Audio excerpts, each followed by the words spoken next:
नमस्कार दोस्तों, कैसे हैं आप लोग। तो एक बार फिर से स्वागत है आप लोगों का मेरे चैनल रेट्रो विथ राज में। और आज हम बात करने वाले हैं दो महान कलाकार के बारे में। एक तरफ थे किशोर कुमार और दूसरी तरफ थे हमारे महान music composer and director Naushad साहब। दोस्तों, मुझे पता नहीं आप लोगों में से कितने लोग ये जानते हैं कि किशोर कुमार अपने कैरियर में सिर्फ एक ही सॉन्ग गाए हैं नौशाद साहब के लिए, ओनली वन सॉन्ग। और एक सॉन्ग के बाद उन्होंने ये कसम खा ली थी कि मैं आज के बाद कभी भी नौशाद के साथ काम नहीं करूंगा। आखिर पूरा कहानी क्या है, इसके बारे डिटेल में बात करता हूं।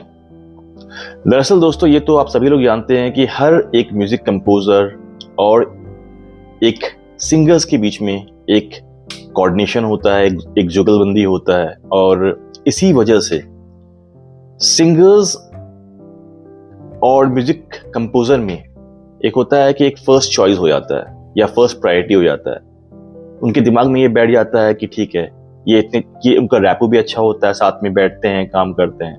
तो लॉन्ग टर्म के लिए खासकर देखते हुए कि इनका कितना बेहतरीन कलाकार है, ये हर तरह का गाना गा लेते हैं, तो इस वजह से इनका एक बहुत ज्यादा क्लोज एक जुगलबंदी हो जाता है। अगर मैं रिफ्रेश करूं इसी चीज को, तो जैसे आप लोग जानते हैं कि शंकर जयकिशन के जो फर्स्ट प्रायोरिटी थे किसी भी सिंगर्स के लिए, वो थे हमारे मुकेश जी, नौशाद साहब के थे रफी साहब, और यहां तक कि जो आर डी बर्मन के जो फर्स्ट प्रायोरिटी थे वो थे हमारे किशोर कुमार। लेकिन ये प्रायोरिटी अलग होता है, पर कभी कभार ये होता है कि किसी सिंगर का एक दौर चलता है, एक पेस चलता है। और ये तो आप भी जानते हो कि 1969 के बाद, खासकर आराधना मूवी के बाद, किशोर कुमार ने जो मैजिक क्रिएट किया था वो तो सारा दुनिया जानता है। 1969 एक ऐसा फेज था, एक ऐसा टाइम था। इसके बाद किशोर कुमार का एक गाना बता दो जो गाना आपका सुपर डुपर मेगा हिट नहीं हुआ था, सारा गाना। और यही रीजन था कि किशोर कुमार को ये बोला जाता था कि Kishore Kumar was known as the actor's voice, music directors and composers priority, और उनका फैन फॉलोइंग का तो बात ही अलग था। तो जब सब कुछ फेवर में जा रहा था, किशोर कुमार एक तरह से he was dominating everything, every place, every singer. और अगर मैं ये बोलूं कि किशोर कुमार ने सभी सिंगर्स को पीछे छोड़ दिया था तो मैं गलत नहीं बोल रहा हूं। तो ऐसे में जो जितने भी आपके जो म्यूजिक कंपोजर्स थे वो क्यों पीछे हटे, उनके भी दिमाग में यही था कि मुझे भी किशोर कुमार के साथ काम करना है।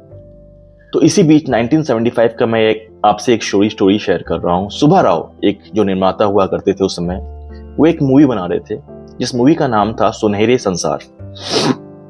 और इस मूवी में जो म्यूजिक दे रहे थे वो थे हमारे नौशाद साहब। अब इसमें जो सॉन्ग था, जैसे मैंने बताया, एक ही सॉन्ग किशोर कुमार ने गाया था। इस सॉन्ग का नाम था आपका हेलो हेलो क्या हाल है जी। हेलो हेलो क्या हाल है। बहुत प्यारी सॉन्ग है, आप लोग सुनो, बहुत उम्दा सॉन्ग है। और ये सॉन्ग उन्होंने आशा भोसले के साथ गाना गाई थी। अब सॉन्ग की रिकॉर्डिंग हो गई, मूवी की जो रिलीज डेट है वो भी तय हो गई। अब फाइनली हुआ ये कि मूवी रिलीज होती है। अब मूवी जब रिलीज हुई तो इस मूवी में किशोर कुमार ने नोटिस किया कि यार ये सॉन्ग तो है ही नहीं। तो किशोर कुमार के लिए काफी एक शॉकिंग बात हो गई थी। उन्हें लगा कि मैंने गाना गाई है और इस मूवी में मेरी ही गाना नहीं है, कहां गई मेरी गाना। तो यही क्वेश्चन को लेते हुए वो गए नौशाद साहब के पास और नौशाद साहब से बोला कि नौशाद जी, मेरी सॉन्ग क्यों नहीं है मूवी में। तो नौशाद जी ने बोला कि हाँ, आपने गाना तो गाई थी, लेकिन हुआ ये कि इस मूवी के जो निर्माता हैं सुब्बा राव, उन्होंने आपका सॉन्ग सुनने के बाद उस सॉन्ग को हटाना उचित समझा। अब ये एक शॉकिंग बात थी उस समय, खासकर 1970s का दौर में, जब किशोर कुमार हर सिंगर्स को पीछे छोड़ दिए थे और सारे सिंगर्स, डायरेक्टर्स, प्रोड्यूसर्स के, एक्टर्स के प्रायोरिटी थे। तो उनका सॉन्ग को रिमूव करना समझ रहे हो आप, मतलब कि it was like next to impossible. कोई कैसे किशोर कुमार का सॉन्ग उस समय रिमूव कर सकता था। तो किशोर कुमार ने बोला कि ये तो अजीब बात है, अगर सॉन्ग आप मेरा रिमूव भी कर रहे हो कोई बात नहीं, ये आपका मूवी है, आप सॉन्ग की म्यूजिक दे रहे हो और सुब्बा राव ये आपका डायरेक्ट कर रहे हैं, ठीक है, पर मैंने जब गाना गाया है तो आप सॉन्ग जब हटा रहे हो तो एक बार मुझे इन्फॉर्म तो करोगे। आपने वो भी नहीं किया इन्फॉर्म। पर ये बात फिर हुआ, यही बात हुआ, पूरा क्या इंसिडेंट है ये तो या तो किशोर कुमार जानते हैं, या सुब्बाराव जानते हैं, या तो नौशाद साहब जानते हैं। पर एक छोटा सा ये जो एक आपका जो कम्युनिकेशन गैप था, क्लैरिटी था, इस वजह से किशोर कुमार ने ये कसम खा ली कि मैं कभी भी नौशाद के साथ काम नहीं करूंगा। और शायद इसी के बाद किशोर कुमार और नौशाद साहब ने सालों तक काम तक नहीं किया। दोस्तों, ये थी एक छोटी सी कहानी। आपका इसके बारे में क्या कहना है, इस वीडियो के बारे में, कि आपको क्या लगता है कि ये जो कहानी है या ये जो आपका इंसिडेंट है, इसमें गलत कौन था, नौशाद साहब, किशोर कुमार या सुब्बाराव? अपने विचार, अपने ओपिनियन जरूर कमेंट में लिखे, बताए, ताकि ऑडियंस को या आप लोग में से जितने भी लोग हैं जिनको इस कहानी के बारे में और अच्छे से पता है, वो जरूर अपना ओपिनियन शेयर करें। आज के लिए इतना ही। मैं मिलता हूं आप लोगों से अपने नेक्स्ट वीडियो में।